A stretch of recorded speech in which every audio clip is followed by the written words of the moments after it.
all the 8.8 kits that I build are now going to be changing a little bit. And the big change is this rear cover that you see here. So I'm going to turn this video around and give you a little overview of what all is changing and why it's better and why I made the changes I did. So these are the new cast aluminum 8.8 rear covers, and they are a high capacity, deep rear cover that also features load bolts and a universal bolting pattern. So what's cool about these is you can use this cover and make your own plate, and I'm gonna make a kit that's gonna have a plate that's really wide so that you can cut it down or weld to it or do whatever you want so that you can make an 8.8 fit into whatever chassis that you need. So it's kind of a universal setup, but it's also a really innovative and easy way to mount these into the cars that I make the kits for as well. So as you can see, over here is one of the old setups, and that's basically one of the new setups. Same height, so you can basically change out the rear cover and that mounting plate to replace the old girdle setup with the low profile cover. And if you're retrofitting or if you wanted to upgrade to this setup, you can do that, not a problem. But the best part about this is it has a few key advantages. So one of the advantages is ease of install, and one of the problems with this older girdle setup was you had to do a two-step install. So basically you would install that cover, you would tighten down would put it on there with 4 bolts, you wouldn't seal it yet, you'd put your load bolts in, snug them down, and then take those 4 bolts back off, seal the cover, put this cage back on top, and then do your final install. So it was a 2-step process. With this new setup, you basically go ahead and seal it right off the bat, put your 8 bolt or 10 bolts in here to secure it, and then you can set up your load bolts right here and do that without having to worry about changing anything. So set up your load bolts, tighten down the nuts, and then simply just bolt on the rear mounting plate. So one of the key advantages to this setup versus the old is the depth of the actual rear cover.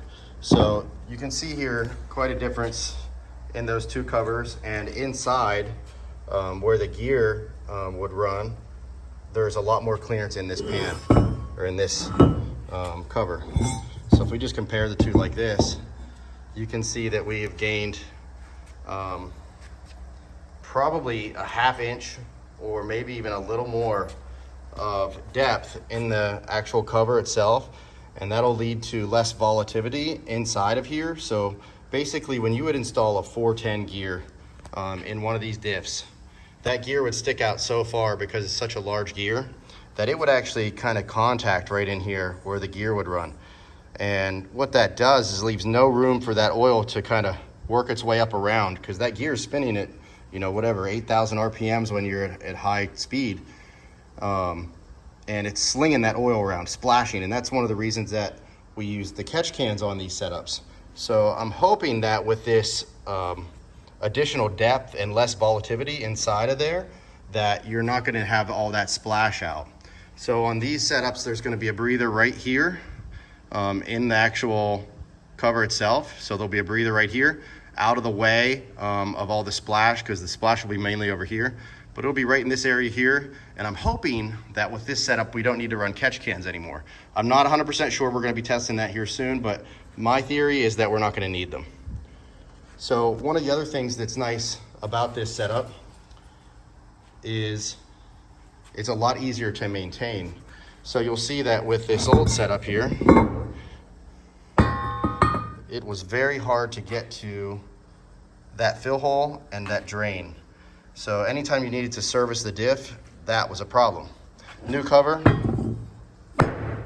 fill, drain, angled drain too. So the fluid wants to run out of there instead of just being a flat level, plain plug. So you can see the difference there. So maintenance is gonna be improved. Hopefully no catch can required, and easy to swap these. It fits both iron, Cobra, Tbird and Explorer diff case. So it works with all the non-super 8.8 setups.